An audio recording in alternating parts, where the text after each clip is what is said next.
যেরকম বলবে সেই রকম আমরা করব। মুখ্যমন্ত্রী এখন সরে যাচ্ছে, মুখ্যমন্ত্রীকে সরিয়ে দিবে, ভালো, সরিয়ে দিন, নো প্রবলেম।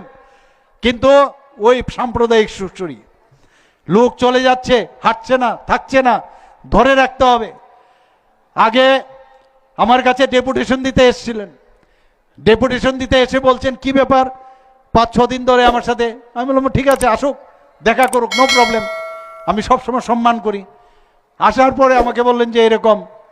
তো এর মধ্যে আগে যে স্ক্রিপ্ট ছিল রুমানের সাথে আবার আরেকটা ঢুকিয়ে দিয়েছে। আমি বললাম আবার কবে আরেকটা ঢুকাবে?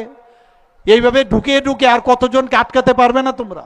যাই হোক, ওনাদের সাথে ভালোভাবে কথা বলেছি। বাইরে গিয়ে বলছে মুখ্যমন্ত্রী রাজি আছে, মুখ্যমন্ত্রী খুব ভালো, খুব ভালো, মানে আমার সাথে দেখা করা। বাইরে গিয়ে বলছে, আমাকে অনেক সাংবাদিক বন্ধুরা জিজ্ঞেস করছেন এটা কি। আমি বললাম সৌজন্যতার সাথে জন্য আমি দেখা করেছি, এর অর্থ ওই না। We stand by our original statement.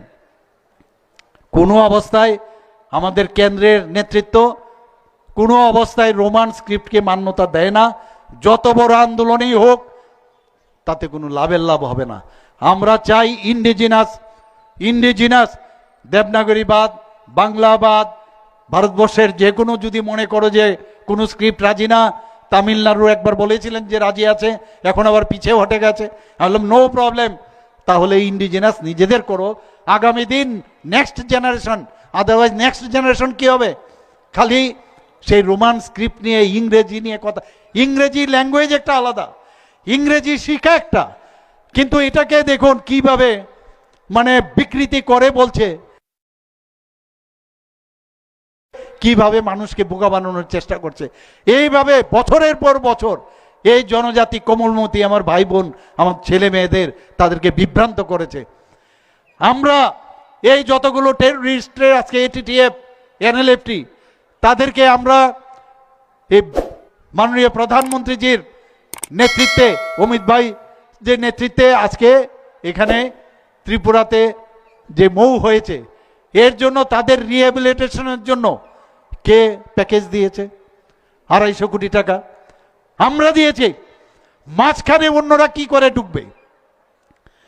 আজকে এই আমাদের যারা রিয়াং শরণার্থীরা এসছে, তাদের জন্য প্যাকেজ প্রথমে 500 কোটি টাকা ছিল। কে দিয়েছে? ভারতীয় জনতা পার্টির নেতৃত্বাধীন সরকার দিয়েছে, ত্রিপুরা সরকার দিয়েছে। মাঝখানে অন্যরা কেন ঢুকবে? আমাদের করছি আমরা, আর আমাদের হয়ে এমন একটা ভাব দেখাবে আমরা করছি, আপনাদের আন্দোলনের জন্য হচ্ছে, এরকমটা না।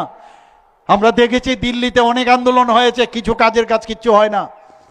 কারণ রাষ্ট্রের জন্য এই ভারতীয় জনতা পার্টি, রাষ্ট্রের জন্য, মানুষের জন্য, সবকা সাথ, সবার জন্য, সবকা বিকাশ, সবার বিকাশ, সবার উন্নয়ন, সেই দিশায় চলে, কাউকে আলাদাভাবে দেখে না। এর নাম হচ্ছে ভারতীয় জনতা পার্টি। এইভাবে উল্টোপাল্টা কথাবার্তা বলে এখনো সময় আছে, যদি ভালোভাবে চলেন তো very good, welcome, no problem. আমরা আগামী দিন ত্রিপুরাকে আমরা বারবার বলছি যে এক নতুন ত্রিপুরা আমরা তৈরি করব। মাননীয় প্রধানমন্ত্রীজি যখন অপারেশন সিন্দুর করার পরে উনি কি বলেছেন, যখন বাইরের থেকে বহু লোক এসে ইন্টারফেয়ার করার জন্য, উনি বলেছেন we don't need any preacher, পরামর্শদাতার আমাদের দরকার নেই, we need partner. So in politics also in Tripura we want only partner, no preacher we don't want. আর এবং প্রিচার যারা কন্টিনিউয়াস খালি গন্ডগোল, নানা রকম ভাবে প্রবলেম ক্রিয়েট করবে, তাদেরকে তো কোনো অবস্থায় আমরা মান্যতা দেব না। বন্ধুগণ, আমাদের ভাই বোনদের জন্য, জনজাতিদের উন্নয়নের জন্য আমাদের যা যা দরকার আমরা সেটা করব। আপনারা দেখেছেন এর মধ্যেও আমরা মহারাজাদের সবচেয়ে বেশি, এর আগে কমিউনিস্টরা মহারাজাদেরকে ঘরের ভিতর ঢুকিয়ে দিয়েছিল। আমরা আসার পর মহারাজা বীর বিক্রম কিশোর মাণিক্য বাহাদুরের নামে মাননীয় প্রধানমন্ত্রীজি সেই এয়ারপোর্টের নাম দিয়েছে। এর আগে তো কেউ দেয়নি।